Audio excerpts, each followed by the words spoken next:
On June 23, 1996, N64 was released in Japan.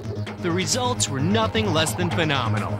Within hours, over 500,000 systems cleared the shelves.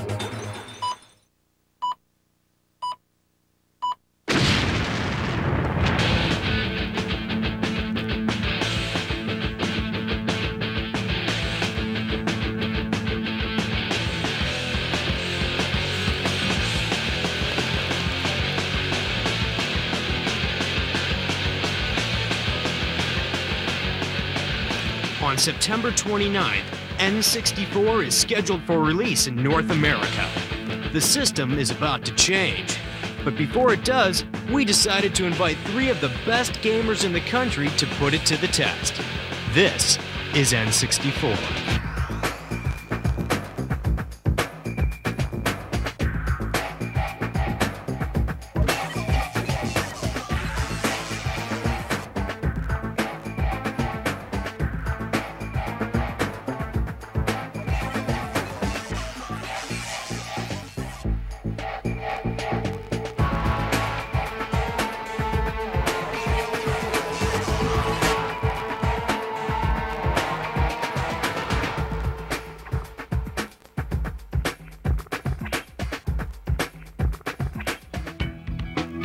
Good evening, gentlemen. We've been expecting you.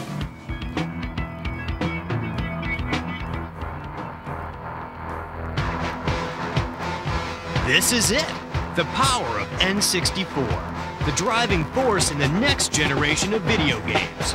With 64-bit technology, you're witness to moves and graphics that no other system can match.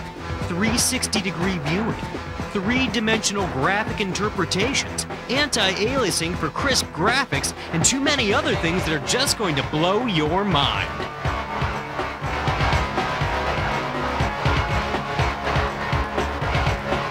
Welcome to N64.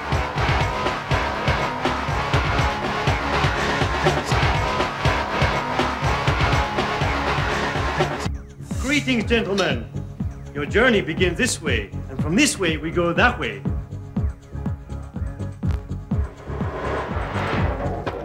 Yo, what is this? Yo, it's kinda dark in here. Okay. Hey guys, how you doing? So, I understand you're here to find out about the Nintendo 64.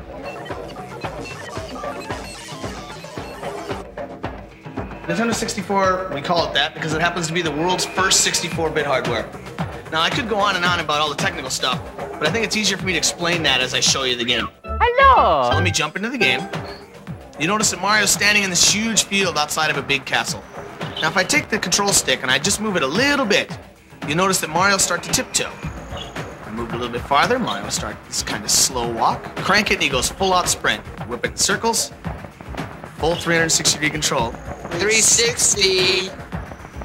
And I'm gonna cruise up into this castle, because that's where most of the levels are. Go, little man, go. Whee!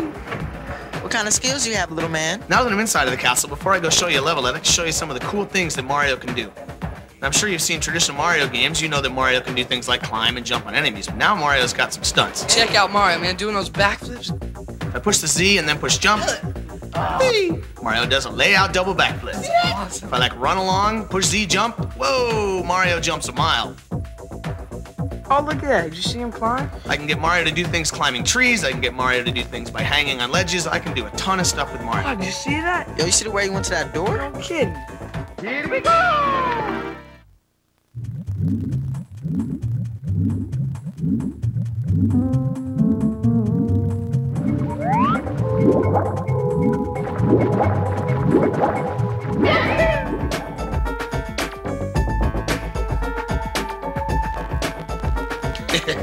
Control stick is cool.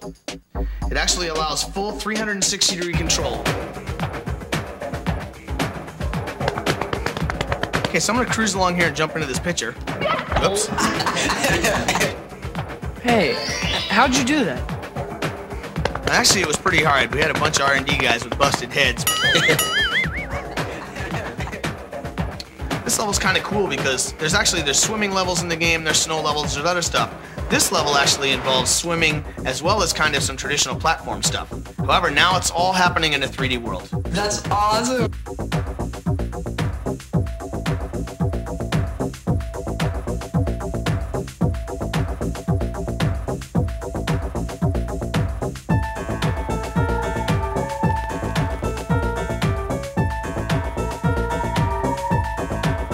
Smooth. There's one other cool area I'd like to show you in the game before we move on to the other products. And that's Bowser.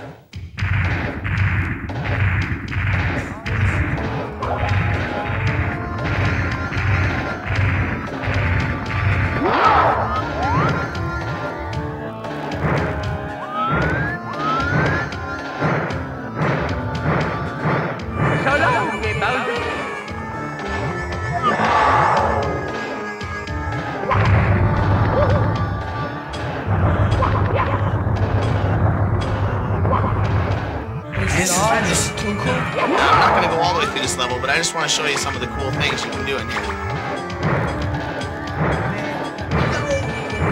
Give him a toss, man. He ain't nothing.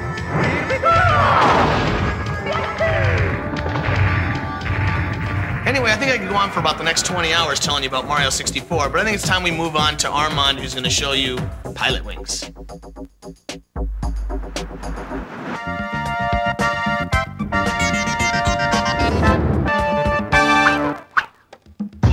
Now that you just finished playing Mario and done a crash course in Technobabble 101, it's time to talk fun.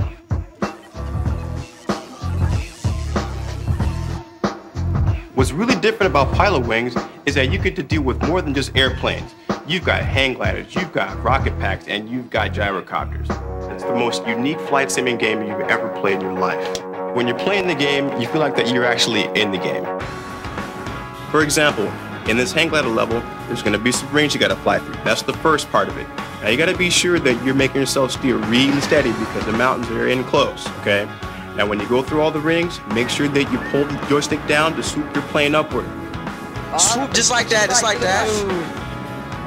When you're going in for the landing, you want to use your A button, or commonly known as the blue button.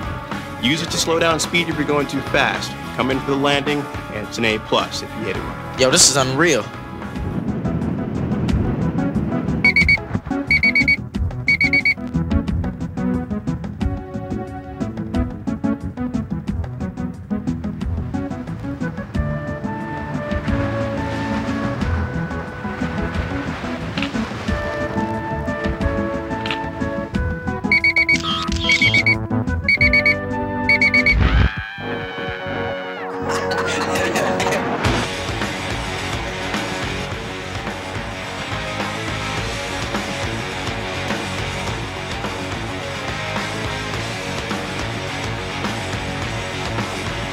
When you get to the point where you think you're actually good at this game, try this.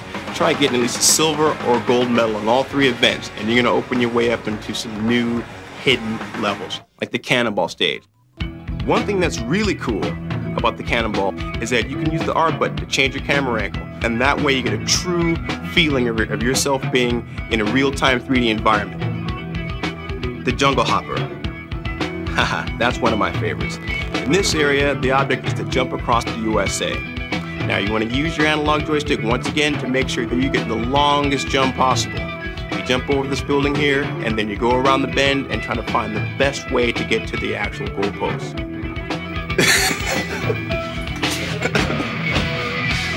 You've still got one more game to play. Shadows of the Empire.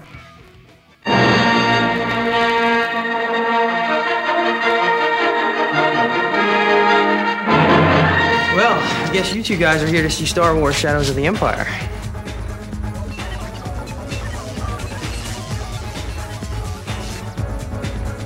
I guess I'll cut to the chase and get right to the game, which is my favorite part. One of the really unique things about Star Wars is that there are several different game types in this game, actually. You fly a snowspeeder over the ice world, you're a guy in a corridor in a maze type level. There he is. You actually fly in a spaceship. You do ride a swoop bike, which is kind of like a big speeder bike across the land. And one of the coolest parts in the game that I really like is these big walker guys.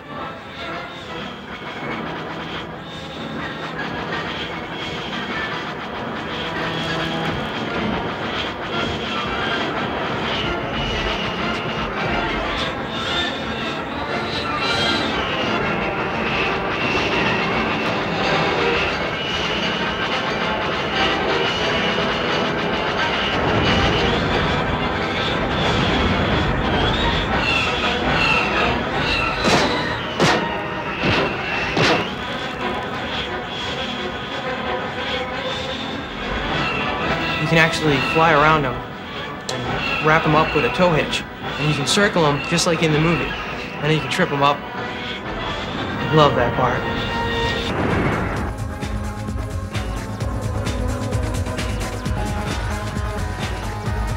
The world is in real 3D, so I can look around and go anywhere I want. But I can also aim and shoot up at enemies that are high, low. I can strafe and run and shoot in different directions. You're out there, Henry. I can jump over objects. I can actually duck and fire at some of the stormtroopers. I can get different weapons to fire, the flamethrower to kill these big ice monsters.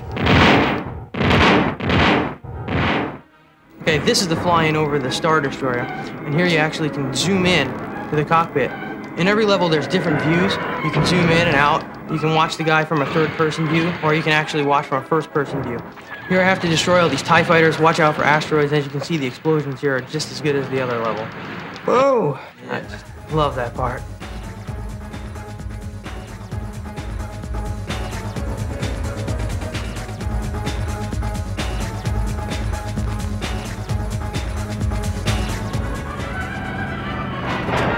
Here's the swoop bike level.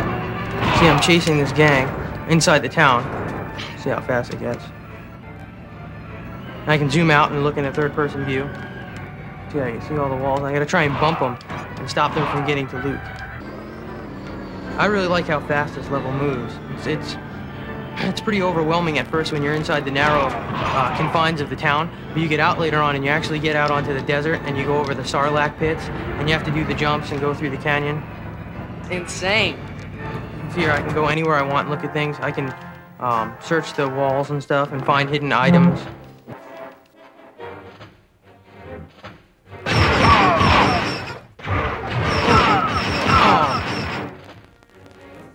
Well, that's just some of Star Wars Shadows of the Empire.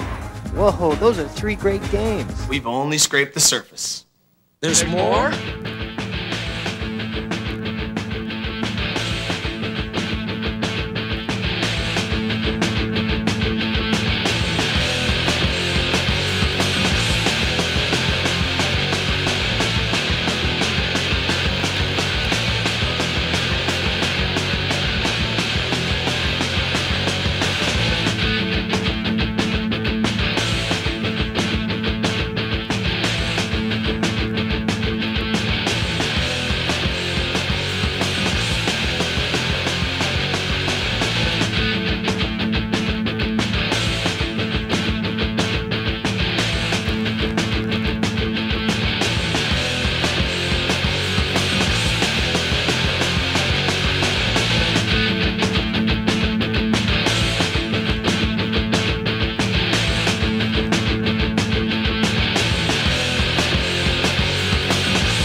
N64 rules. On September 29th, N64 will be released in limited quantities. You know the date, you know the system, you know what to do, you don't want to wait. Change the system.